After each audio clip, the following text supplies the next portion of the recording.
Ok. Vamos começar. Em nome do Pai, e do Filho e do Espírito Santo. Amém. Amém.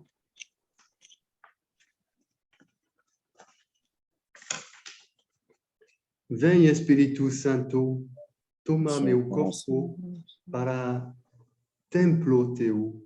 Vem e fica comigo. Dai-me profundo amor ao coração de Jesus, a fim de servi-lo de todo o coração, com toda a minha alma, com todas as minhas forças. Consagro-te todo o meu ser, domina todas as minhas paixões, emoções e sentimentos. Recebi a minha inteligência e a minha vontade, minha memória e minha fantasia. Ó Espírito Santo de amor, dai-me a rica medida de tua graça eficaz. Dai-me a plenitude de todas as virtudes. Aumenta-me a fé, fortalece minha esperança. Aumenta-me a confiança e inflama meu amor. Concede-me os teus dons, teus frutos e bem-aventuranças. Santíssima Trindade, que minha alma seja teu templo. Amém. Italo, bom dia. Bom dia. Simone, já bastante participante já, Simone. Bom dia, Padre Manuel, bom dia a todos. Desculpe o atraso. Acabamos agora, começamos agora. Eu quero falar um pouco sobre o Espírito Santo e no início eu vou me basear bastante sobre o catecismo da Igreja Católica, que é o número 683.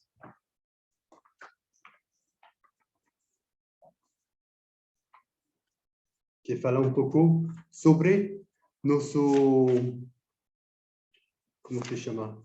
Nosso ato de fé. Creio no Espírito Santo. É uma proclamação da fé.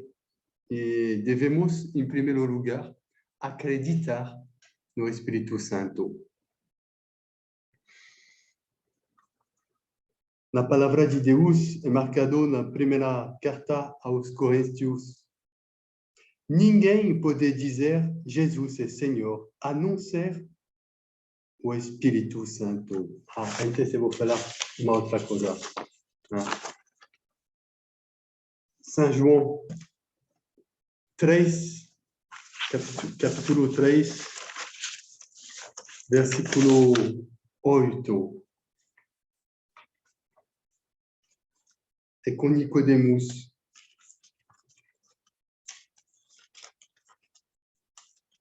Vocês conhecem, mas é para dar um pouco.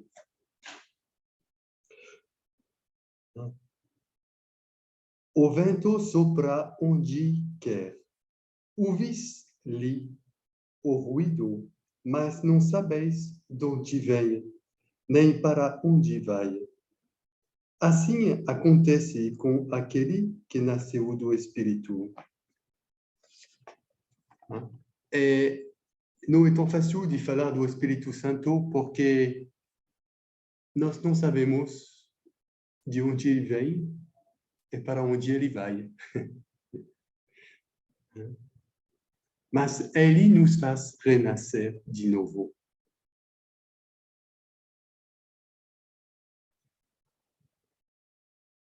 E tudo isso vai ser um pouco, vamos procurar, mas onde o Espírito, ele trabalha em nós, ele me faz renascer, ele me renova, ele me permite de reviver.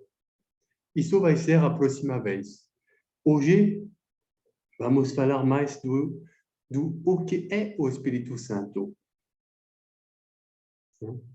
O que a existência dele faz em mim. Mas a semana próxima é minha transformação. Hoje é mais quem ele é.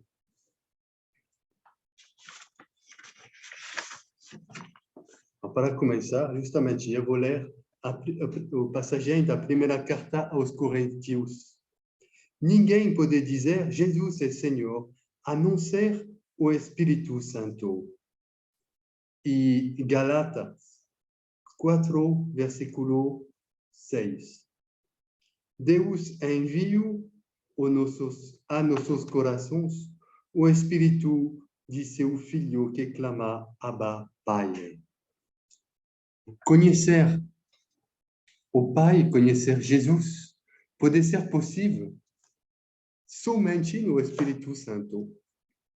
O Espírito Santo vem em nós e suscita a nossa fé.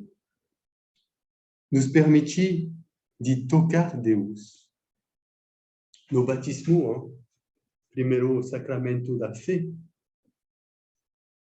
a vida, com um grande V, a vida de Deus, que tem a fonte no Pai e que o Filho nos oferece, nos é comunicada inteiramente e pessoalmente pelo Espírito na Igreja. É dentro da Igreja, com o Espírito Santo, que nós vamos receber a vida divina, que vem do Pai e que nos oferece, que passa através do coração de Jesus.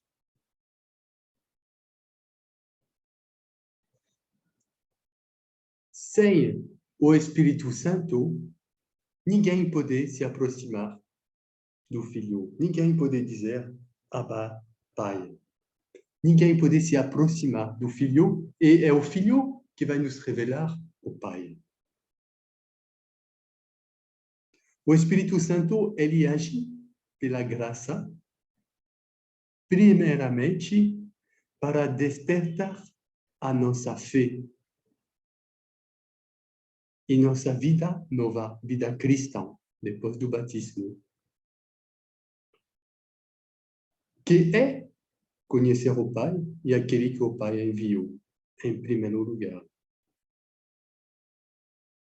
O que é interessante é que o Espírito Santo é aquele que faz tudo em nós, é aquele que nos conduz ao Filho para tocar o Pai, para entrar na vida eterna.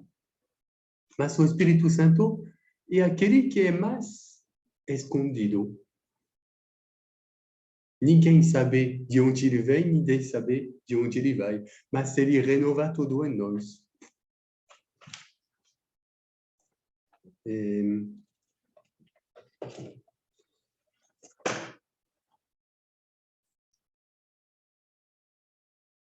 Ele nos faz viver de Cristo.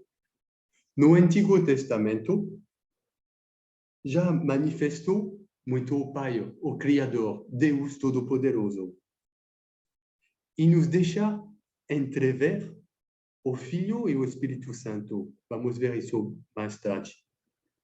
No Novo Testamento, nos é manifestado muito mais Jesus. Plenamente Jesus, o Filho. E também começo a perceber o Espírito Santo. Eu vou voltar perto de meu Pai e lá eu vou vos enviar o segundo Paráclito, o Espírito da Verdade, o Espírito Santo.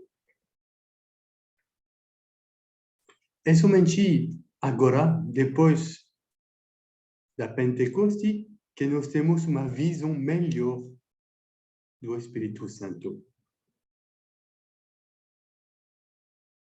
Ele já foi dado no batismo. Maria era cheia do Espírito Santo. Mas agora, com a Pentecoste, ele é plenamente dado.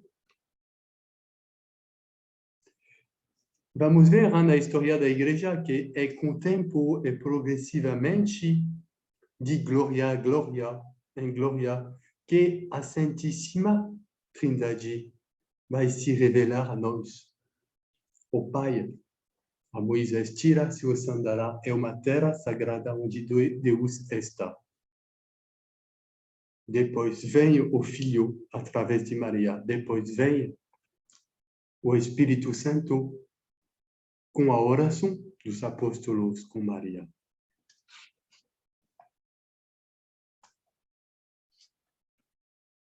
Eu vou ler o número 685 no Catequismo da Igreja Católica. Crer no Espírito Santo é, pois, professar que o Espírito Santo é uma das pessoas da Santíssima Trindade, consubstancial ao Pai e ao Filho. E com o Pai e o Filho é adorado e glorificado. É por isso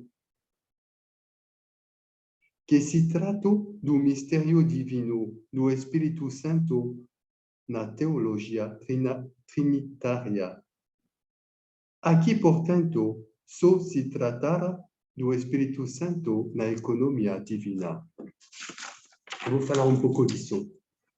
A teologia, ela vai nos ajudar a falar do mistério da vida do Deus Trindade.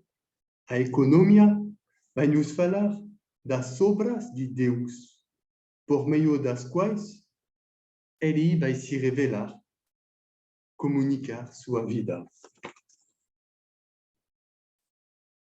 E é perante a economia que nos é revelada a teologia. Mas também a teologia ilumina toda a economia. Eu vou falar isso de uma maneira mais humana.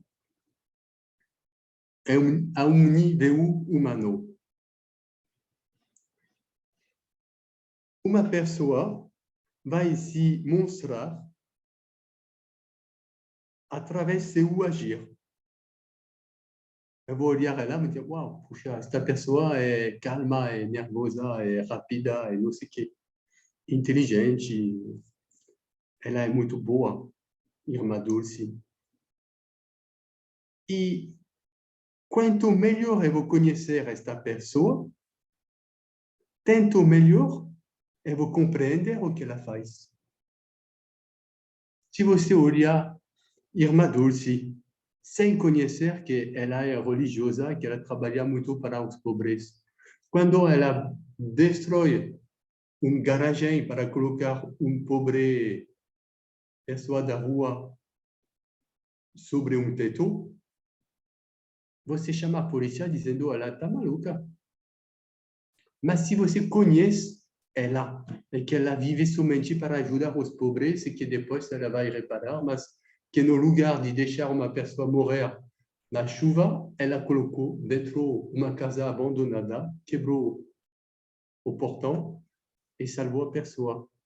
Você vai dizer, que coisa, que coragem ela tem.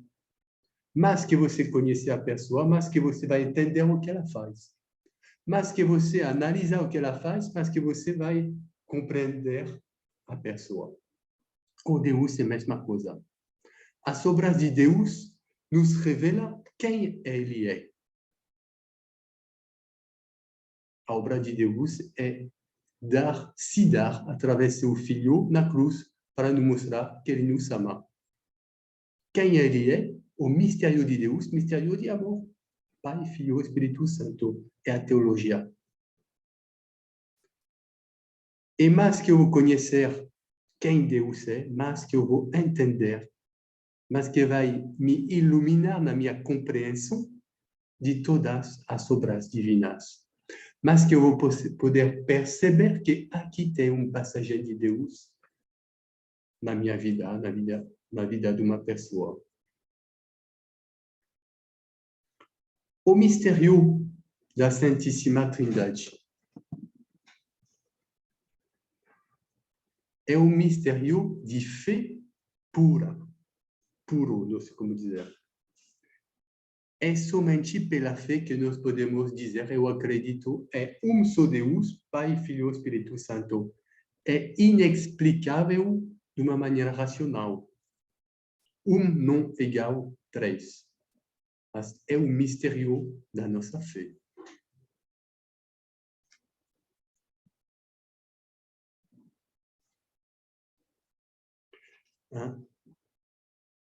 Isso não era acessível nem pela razão, nem pela fé de Israel antes da encarnação. É depois da encarnação que podemos dizer, não, Deus não é um só. Ele é um só, quer dizer que não tem outro Deus, mas ele é em três pessoas. A encarnação, Maria, o Pai me pediu de te pedir de ser mãe de seu filho. Eu não conheço o marido. É o Espírito Santo que vai conceber. Já tem a Trindade. Na teologia da Trindade, da Santíssima Trindade, o Pai, ele vai nos revelar o Filho, que é consubstancial ao Pai. Quer dizer que é um só com ele. O Filho único de Deus, ele é gerado do Pai, antes de todos os séculos. Antes que tudo existia, tinha o Pai e o Filho. Luz de luz, Deus verdadeiro de Deus verdadeiro. Gerado, não criado. Ele não foi criado. Ele existia como o Pai antes de tudo. Consubstancial ao Pai. Um com o Pai. O Pai e o Filho é a mesma coisa. Eles vão nos revelar o Espírito Santo. Não. O Pai e o Filho são revelados pelo Espírito Santo. Depois que Jesus voltou perto do Pai, junto com o Pai, Jesus vai nos enviar o Espírito Santo.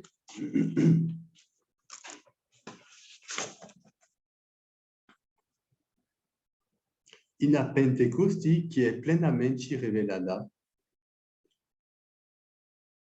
o Espírito Santo, ele vem concretamente mudar os corações, a fé, para mudar a fé, dar uma plenitude na fé dos apóstolos. Acreditar no Espírito Santo é normal, é um ato de fé. Creio no Espírito Santo, que é Senhor e que dá vida. Ele é a terceira pessoa da Santíssima Trindade. É Deus um e igual ao Pai, ao Filho, da mesma substância e também da mesma natureza. É um pouco complicado, não sei o que eu falo, mas é porque eu gostaria de olhar com vocês o que é o Espírito Santo para depois entender melhor as obras dele. E por isso faço um pouco de teologia. É frio, como dizer, sim, é mais intelectual, mas é importante para entender melhor depois a missão do Espírito Santo.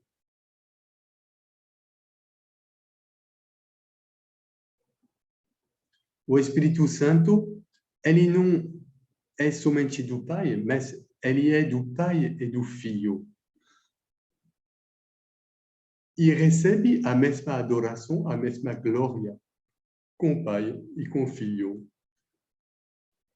É uma das pessoas da Trindade, a terceira.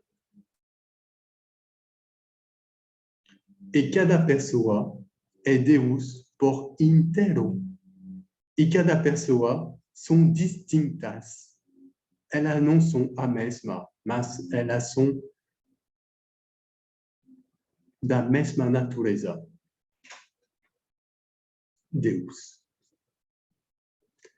É o Pai que gera o Filho, que é gerado pelo Pai, e o Espírito que procede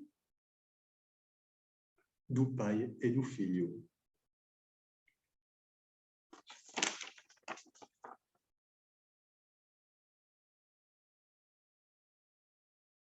O Espírito Santo está em ação.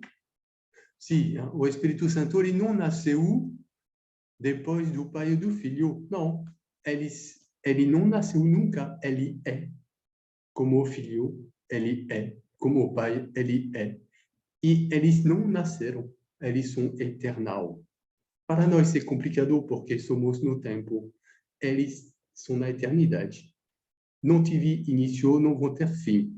Eles são e somos por causa deles. O Espírito Santo está em ação com o Pai e o Filho desde o início até a consumação dos tempos.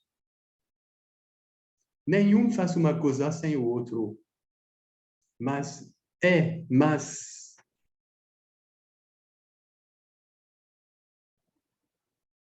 não sei como dizer, correto ou é mais dado a de fazer uma coisa do que o outro. O Pai, ele cria nada sem o Verbo. O Filho, ele nos salva. É dado ao Filho de nos salvar, mas ele faz a obra do Pai. E nos salvando, ele nos ama. É o Espírito Santo. O Espírito Santo, ele nos faz viver o que o Filho viveu para poder tocar o Pai.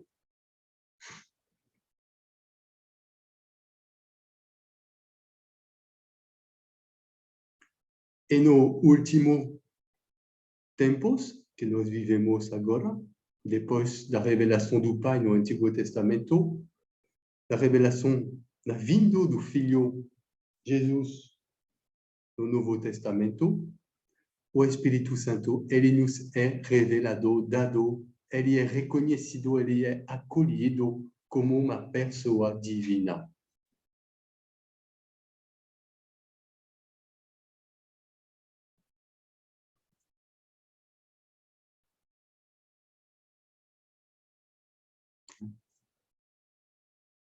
Jesus é a cabeça do corpo místico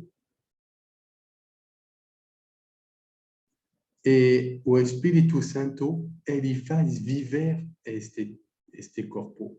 Cada membro vive pelo Espírito Santo para que o corpo, que é a igreja, seja viva de Deus. Vocês têm perguntas? Dá para entender um pouco? Sim? Okay.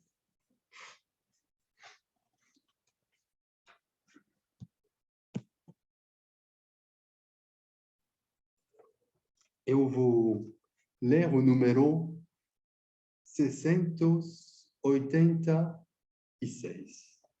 686.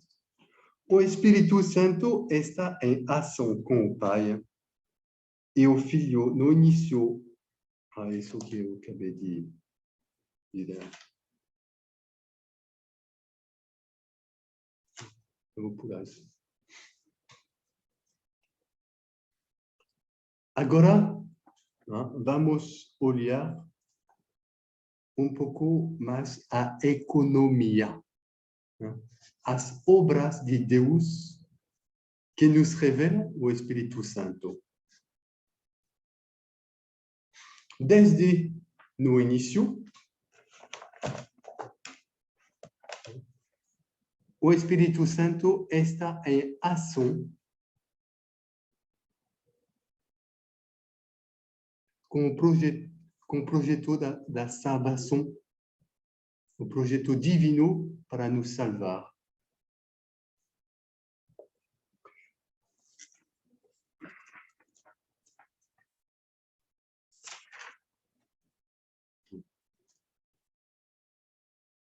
A primeira carta do Coríntios. O que está em Deus, ninguém o conhece, senão o Espírito de Deus. 1 Coríntios, capítulo 2, versículo 11. É somente o Espírito que nos revela Deus e a missão dele.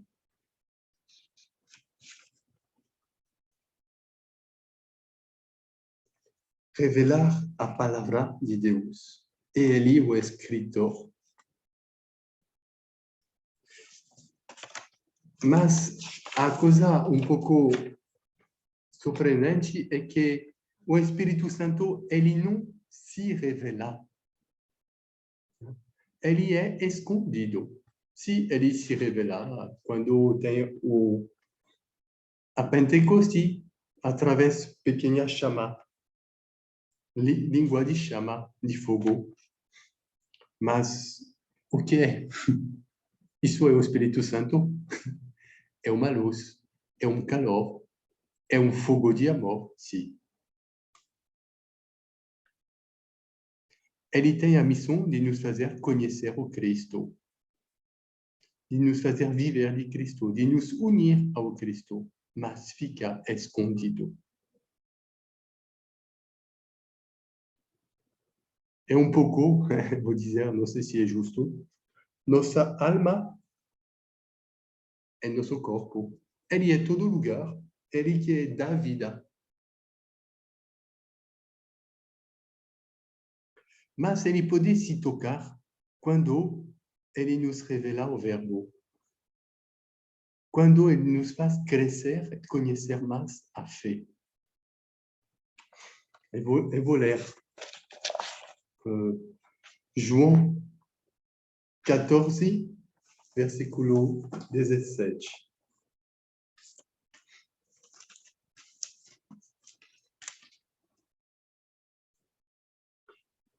É o Espírito da verdade que o mundo não pode receber, porque não o vê nem o conhece. Mas vós o conhecereis, porque permanecerá convosco e estará em vós. Sim, e como conhecemos o Espírito Santo?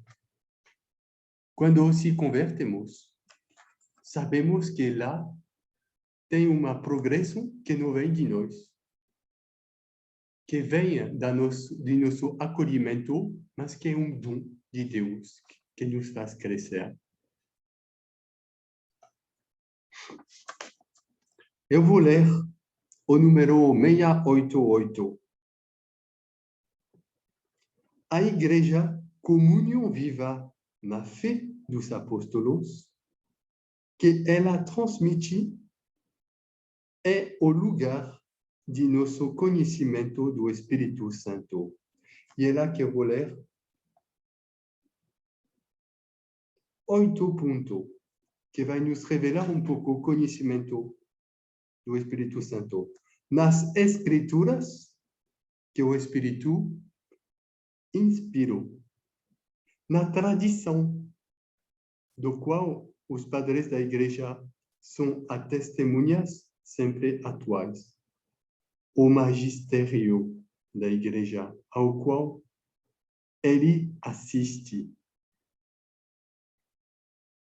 A liturgia sacramental, por meio de suas palavras e de seus símbolos, no qual o Espírito Santo nos coloca em comunhão com Cristo. A Escritura, a tradição, o magistério, a liturgia sacramental, cada sacramento tem o Espírito Santo.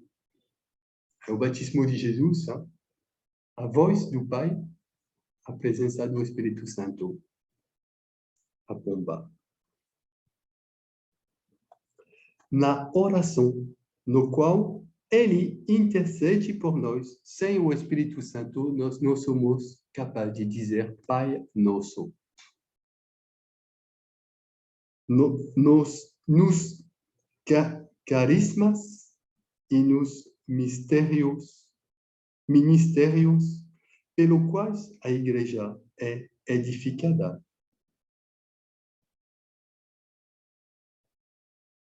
Nos sinais de vida apostólica e missionária, aqueles que testemunha de Deus.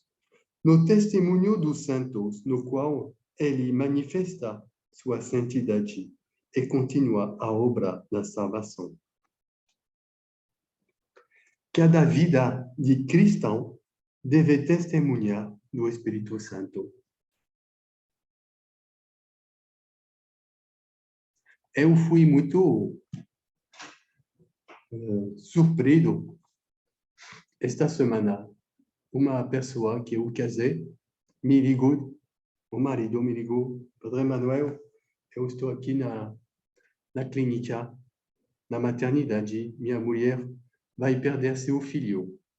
Eu fui lá, e quando eu estava no quarto, ela deu luz ao bebê, morto, porque ele nasceu com um tempo bem antes de poder viver.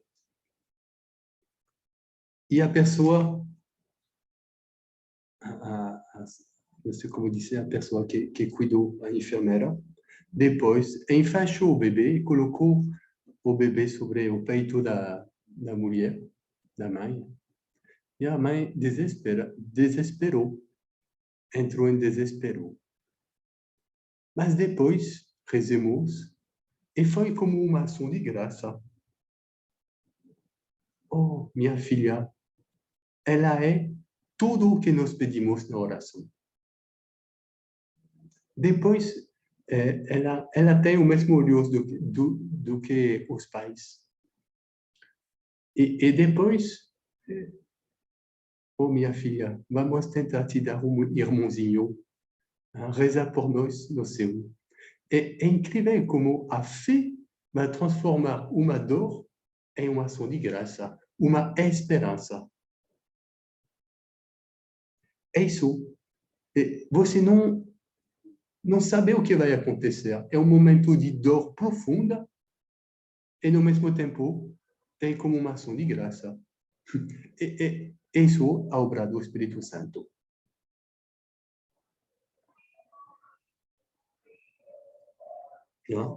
A vida do cristão deve testemunhar da presença de Deus. É incrível. Mas isso não se calcula, é somente se ama. É o viver este tempo com a presença de Deus, sabendo que Ele está aqui. No início, o primeiro grito da mãe, o que eu fiz para abortar? O que eu fiz para que hoje de manhã estava tudo bom, agora já está morta? O que eu fiz? E depois entrou em outra dimensão, outro olhar sobre o que aconteceu. O Espírito Santo faz isso.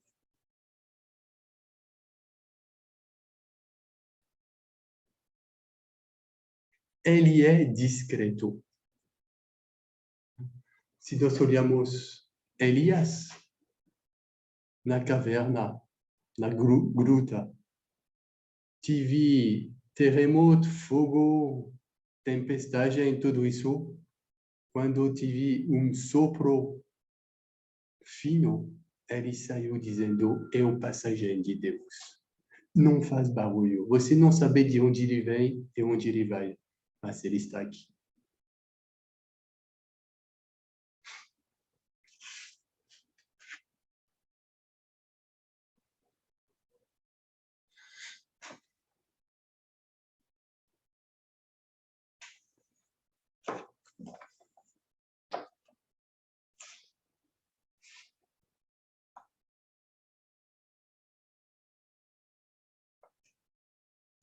Eu vou olhar um pouco a pergunta: quais são as denominações do Espírito Santo? Espírito Santo é o nome próprio da terceira pessoa da Santíssima Trindade. Falamos disso. Jesus também o chama de Espírito Paráclito, o Consolador, Advogado, Espírito de verdade. O Novo Testamento o chama também de Espírito de Cristo, Espírito do Senhor, de Deus, Espírito da glória, da promessa. E o Espírito Santo, ele é no meio de nós de muitas maneiras, com símbolos. Nós sabemos o primeiro que achou vem em nós, a pomba. Pomba, símbolo do Espírito Santo. A água viva que brota do coração traspassado de Cristo. A fonte do Espírito Santo. E sacia os batizados.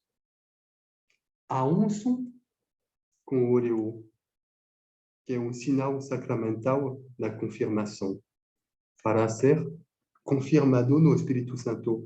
O fogo, que transforma aquilo que toca.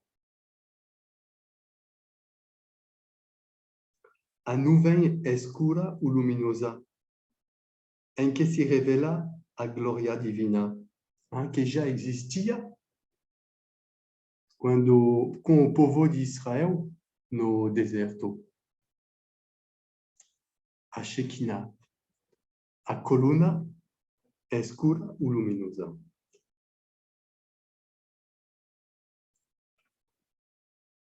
A pomba.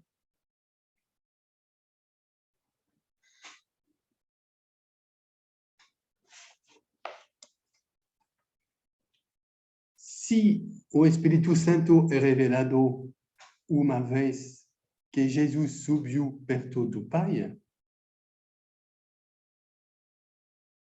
e com o Pai, ele nos envia,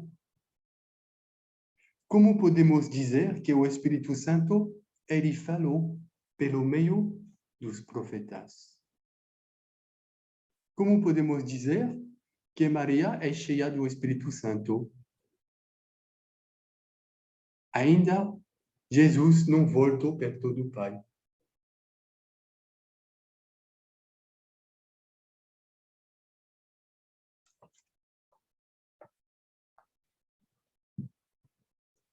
Com o termo profetas, se entende tudo o que foram inspirados pelo Espírito para falar em nome de Deus. Cada vez que nós testemunhamos de Deus, é uma missão do Espírito Santo em nós.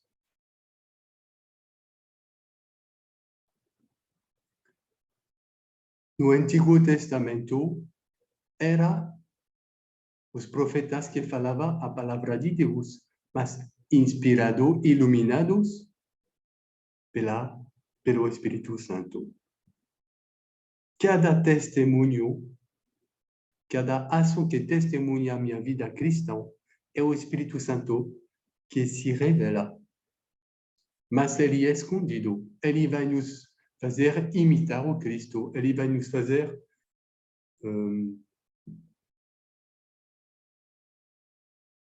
como dizer? Sim, imitar o Cristo.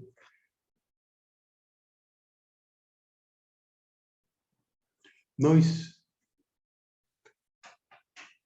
não sei como dizer. Não. Eu vou olhar agora pouco passagem do Espírito Santo na Escritura. É o início, e vamos, a próxima vez, trabalhar muito mais isso, a economia, justamente, do Espírito Santo na vida dos apóstolos e dos cristãos. O que faz o Espírito Santo em nós.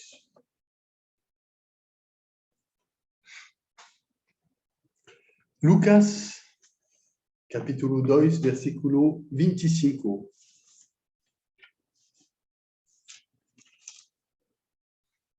Até 28, até 29.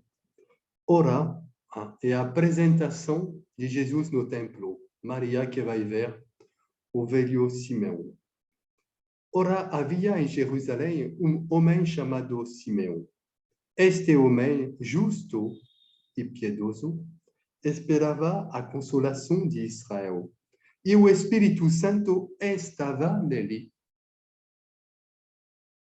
Antes da Pentecoste. Fora ali revelado pelo Espírito Santo que não morreria sem primeiro ver o Cristo do Senhor. O Espírito Santo, ele pode nos revelar as coisas.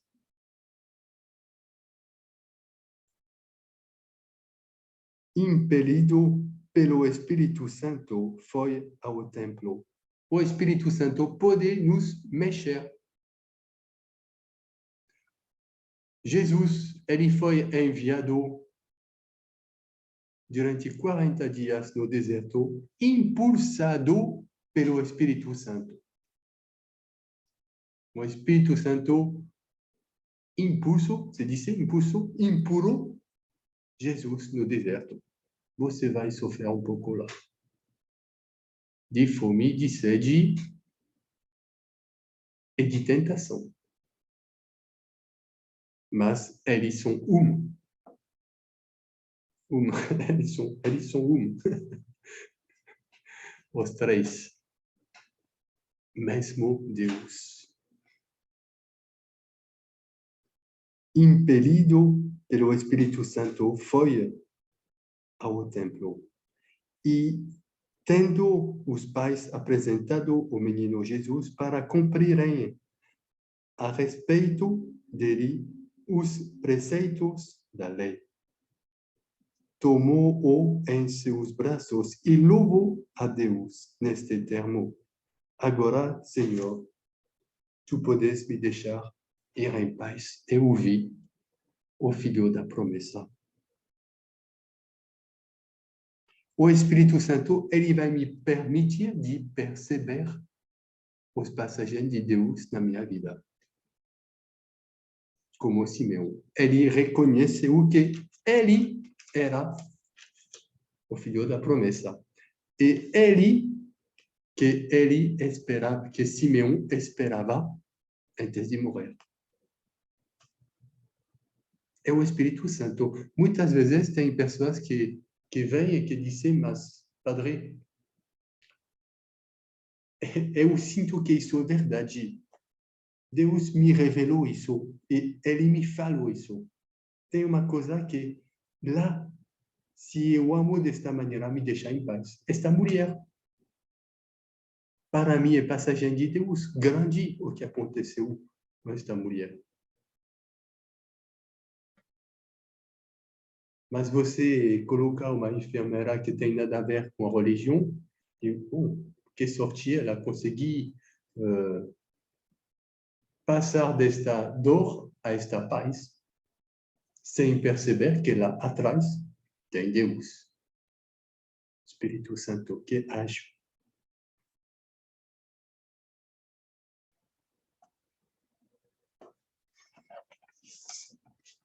No Antigo Testamento,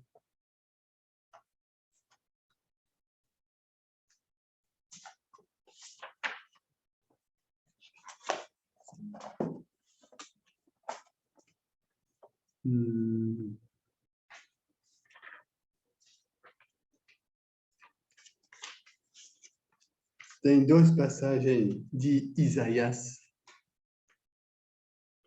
Isaías, capítulo 11, versículo 1 a 2. Ramo saíra do tronco de Jessé, rebento brotara de suas raízes. Sobre ele repousará o Espírito do Senhor, Espírito de sabedoria, de inteligência, Espírito de conselho e de fortaleza, Espírito de conhecimento e de temor de Deus. E acrescemos o sétimo, a piedade. Os 7 dons. a sabedoria, a inteligência, o conselho, a força, o conhecimento, o temor de Deus e a piedade.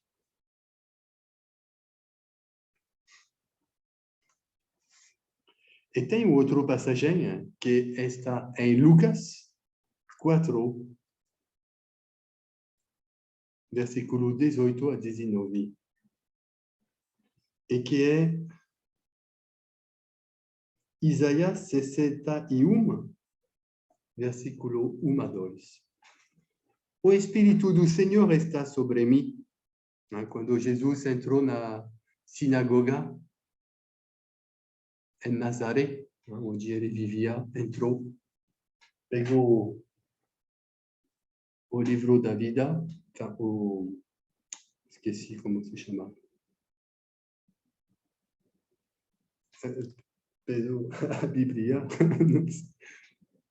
e abre o passagem de Isaías e lê este passagem. O Espírito do Senhor está sobre mim, porque ele me ungiu para evangelizar os pobres, curar aos de coração ferido.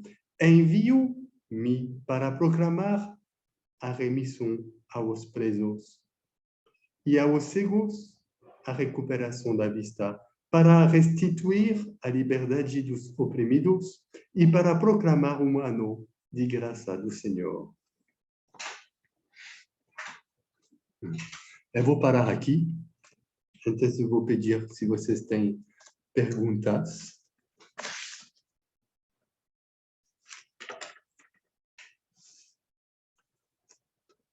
Foi um pouco... Padre, Sim. assim, não, assim, por exemplo, o Papa, ele vai dizer para nós que o Espírito Santo é a memória de Deus em nós, em unidade com o Pai, não é isso? Aí eu queria saber como o Espírito Santo age no mundo de hoje. Como ele age hoje? Sim, Isso vai ser a palestra da semana próxima. sim, certo, certo. Justamente, olhamos mais o que é Deus, o que é o Espírito Santo hoje, e a semana próxima vamos trabalhar mais o que ele faz. Porque tá um mundo, Padre, assim, com as relações tão diferenciadas em relação a essa missão conjunta que existe na Trindade Santa, que às vezes a gente se pergunta, pega a perguntar, falar conosco mesmo, meu Deus, como é que está agindo o Espírito Santo, a Santíssima Trindade hoje? Aí, quando eu li isso do Papa, dizendo que ele é a memória de Deus em nós, essa unidade no mundo de hoje, está faltando essa unidade, Padre. Sim, sim. Ele é a memória, ele é aquele que nos faz viver, ele é aquele que nos conduz, que nos revela o Cristo, mas que nos faz lembrar, é aquele como Simeão que nos permite de ver o passagem de Deus. É a vida divina em nós, o Espírito Santo. Eu vou dizer, não sei se é justo esta comparação, mas é como nossa alma e nosso corpo. Se nós somos sem alma, somos cadáver. E se não tem o Espírito Santo em nós, mas o Espírito Santo em nós, antes do batismo, ele já está. Pela criação, nossa alma espiritual vem de Deus, tem uma marca já divina em cada homem. Mas a vida do cristão ainda deve passar pelo batismo, ou por uma graça particular, que normalmente vai nos conduzir na igreja.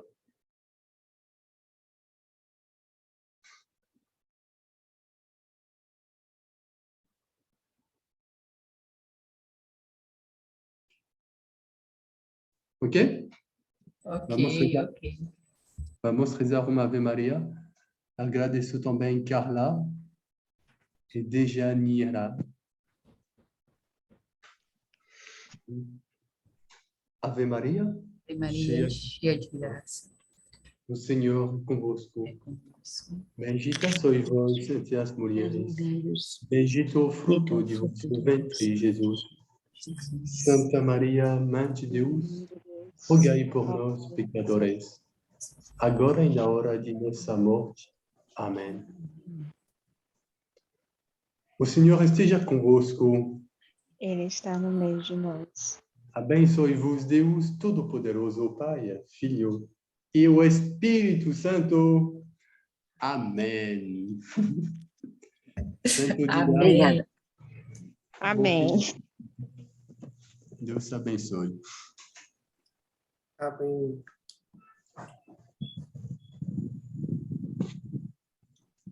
Cadê? Obrigada. Sim. Bom dia a vocês. Bom dia. Bom Até a dia. próxima. Bom dia a todos. Sua bênção, Pai. Deus te abençoe.